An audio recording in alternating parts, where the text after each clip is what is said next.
Morning, everybody, and aloha. Welcome to Just Talking 24, number 13. Lucky number 13. This is a very auspicious occasion. Today marks what would have been the 100th anniversary of my dad's birth. Today's my dad's birthday. Dad, I know where you are. Happy birthday. 100 years ago. Unfortunately, we lost him 20 years ago. But he still lived, till he was 80, which is a ripe old age. But the reason for today's one, well, it was to mark Dad's birthday. But I've been when I go walking and I go shopping, and I talk to people that I know, and I guess maybe because we're a democratic state, but the the picture I get about people's what their belief in is about Donald Trump and Elon Musk. And I'm trying, okay? And I don't want to get on into, and that's why I told you I don't like to discuss politics. But see, Donald Trump and Musk, they go beyond politics.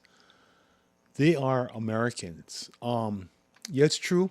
Elon Musk is a South African, excuse me, and he was born in South Africa. But see, both men, and they're very powerful. They're very rich, and they realize that they obtained their wealth through the possibilities of this country.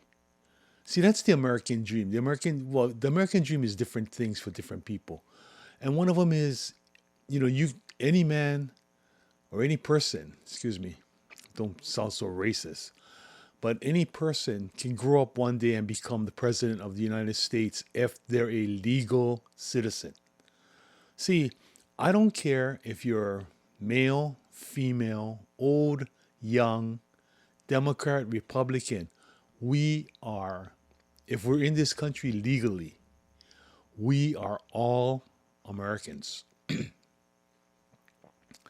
And that is what we should come together as. But and that's, you remember I keep talking about we gotta work towards a balance. Okay, that's the balance point. We're all Americans.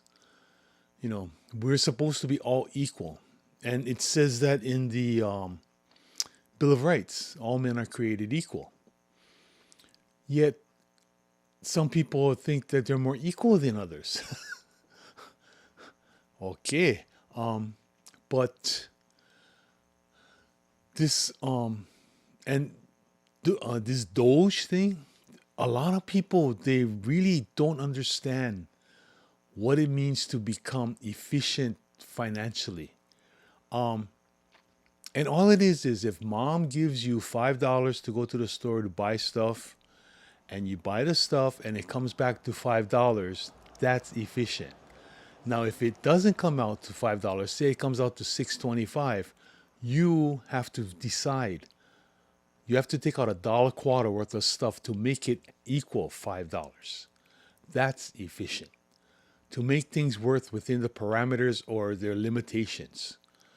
I just checked the numbers for 2024, and I just, just curious about our budget. And we had a federal budget of about 6.6 trillion, and we had 4.8 trillion in the revenue. So we had a deficit of over 1.8 trillion dollars. Now, remember the last time I told you do the math about the trillion? Well, I did the math. I did the math, and I got it into kind of a visual thing of what $1 trillion is, well, what our national deficit is, okay? And I'm going on the premises that our deficit's going to be $37 trillion. $37 trillion. Okay, if you are to get one stack of $100 bills, okay, try and imagine this 3 feet high, just lying on each other, 3 feet high, not end to end, just laying on each other. 3 feet high would be $1 million. Okay? To make $1 billion, it would be, okay, 3,000 feet high. So that would be about, not even, maybe 2/3 of a mile, right? Because 1 mile is 5,280 feet. So we're talking 3,000 feet, okay, roughly. A trillion, okay, would be 1,000 times that, or 600 miles. Well, a trillion, it came out to like 530 something miles. Okay, that's the trillion. Okay. Our deficit, if the bills are stacked on each other, would form a column over 21,000 miles high. 21,000 miles. That would go around the world twice. That's how much we owe. We owe now. Okay, so, and I try to tell this to people, and I don't know if it's just too much for them to understand, but if it's too much to understand, it's really bad.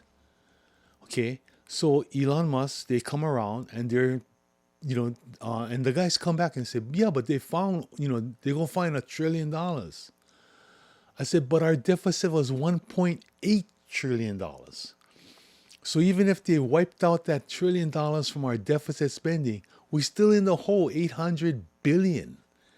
800 billion. Can you, that's like, what, $2 per person? No, $200 per person? Or $200 per person? That's what we owe. That's above and beyond our operating costs. Okay? That's our credit. That's money that we don't have. And then you got to add that to the 36 trillion that's there. And then we got to pay back that money. So we got to pay interest on that money. We can't even afford the interest. Can you imagine that? Imagine if you had a credit card and you couldn't even afford the interest on your principal. That's how bad we are, ladies and gentlemen. That's how bad the United States is. And then you guys talk about one stimulus. The stimulus is all BS, baby. How can you give out money that we don't have? That's all make believe. It's all make believe just to pacify you. What they're going to have to do is find as much of the overspending as they can. Okay, that's number one.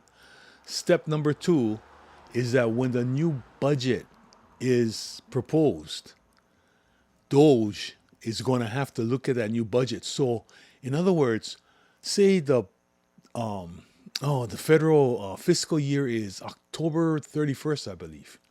I believe Halloween is the end of the fiscal year, and the new budget has to come in. Okay, if say the budget's approval date was, and I haven't looked this up. So say the fiscal ending of the year is October 31st, and then they give us 1 month, so November 30th would be the official approval date of the new budget. Congress would have to pass the budget by October so that Doge can look into the budget and then make cuts and then send it back to Congress. In fact, Congress could probably do the budget by August and they still wouldn't settle on it by October. But if you bring out, what about this over expenditure? What about this over? Congress is really hustling because they've got to prove the money that they're spending is really good money and really effective money. That's going to be the hard part. And that's why I'm talking Democrats and Republicans they, they don't like Trump and they don't like Elon Musk because they're Americans. They don't have, I mean, I'm pretty sure they do have some type of personal agenda. And their personal agenda is they're going to hopefully leave a legacy that turns this country around and makes it strong. That's what make America great again means. At one time we were. And then I think 1777 came along. I mean, it's really bad. Some economists theorize that we're still paying for the Civil War. The debts that we acquired during the Civil War, we still haven't paid yet. I don't know if that's true. I have not researched that. That is far beyond my, well, it's not far beyond my capabilities, but the thing is, I'm trying to look at the whole picture, which is really hard because, everything has its own nitpicky stuff. Now, if you want to, you can try and see that. Try and take the budget apart. And then you will see how hard a job Elon Musk really took on with Doge. But he is using AI and he's using the power of the computer. That's one thing about the computer that I have to really tip my hat to is that its power to do calculations and the speed that it can do it. And if your programmers program it correctly, it'll do it. It'll do the calculations correctly, and it'll do it in a fraction of the time that a man would take. But the thing is, everything got to be on board, and like Musk has to have access to all these records. Now you know why. He's gotta have the numbers. You can't come up with a number unless you have the numbers, and he needs the numbers. So I don't feel, about national security and all of that. That's bullshit. Sorry. Sorry about that. But, it's BS. And he needs it. That's the only way you're going to get transparency is everything got to be transparent. They talk the talk, they got to walk the walk. But they talk the talk, and when it comes to walking the walk, they run away. They close you off. They close doors. You can't go here. You can't do this. Yeah, national security. Well, let's see what you guys are doing for national security. Oh, you can't. It's a secret. Yeah. If you cannot trust the President of the United States, nor his right-hand man, nor J.D. Vance, Vice President, you can't trust those people. You can't be trusted, period. I believe that they are of the mental capabilities that they can handle it.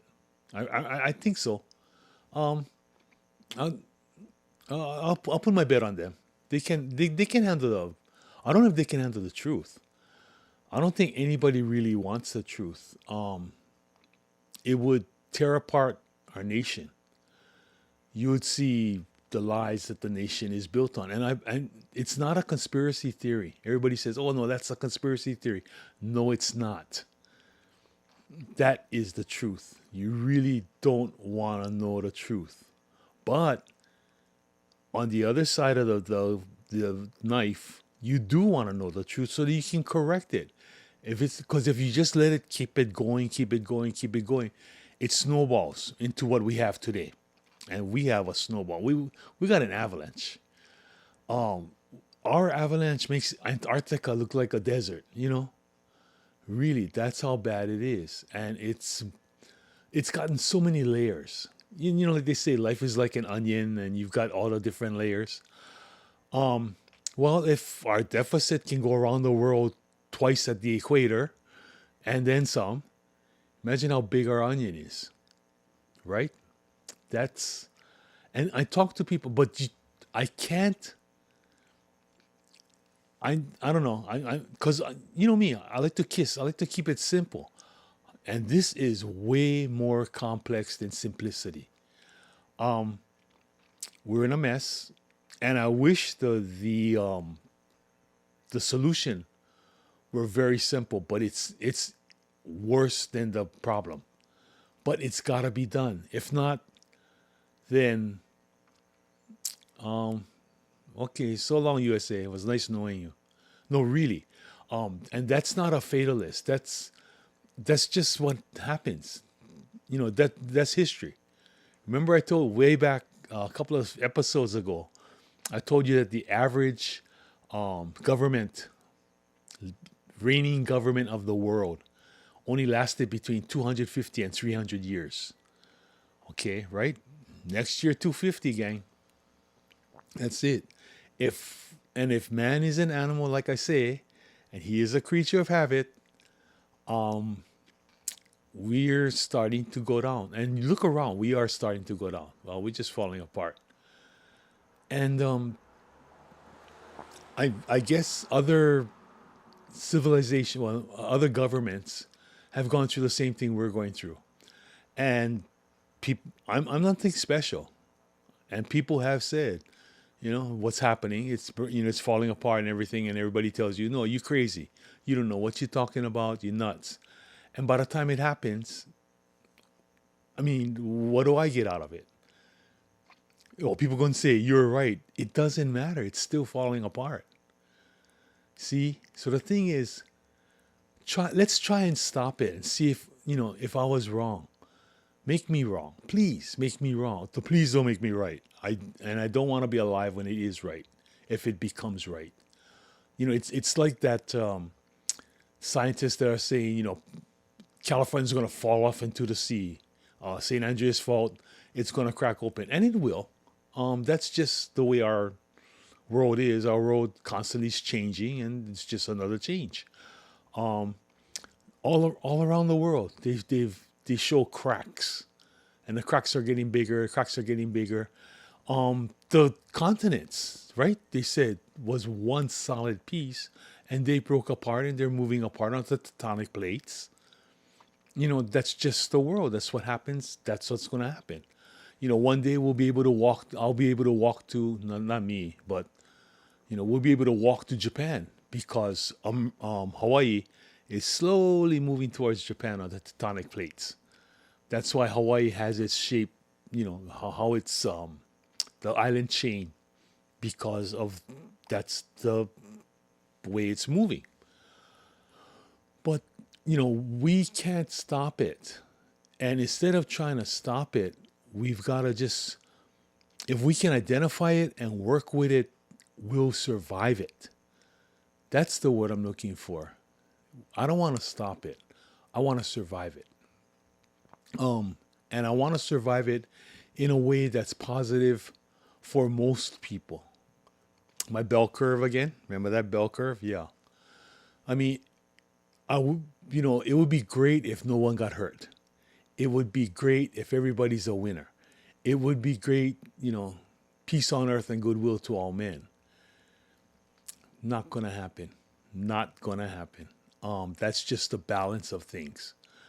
And, like how people say, trying to be perfect. I'm not trying to be perfect.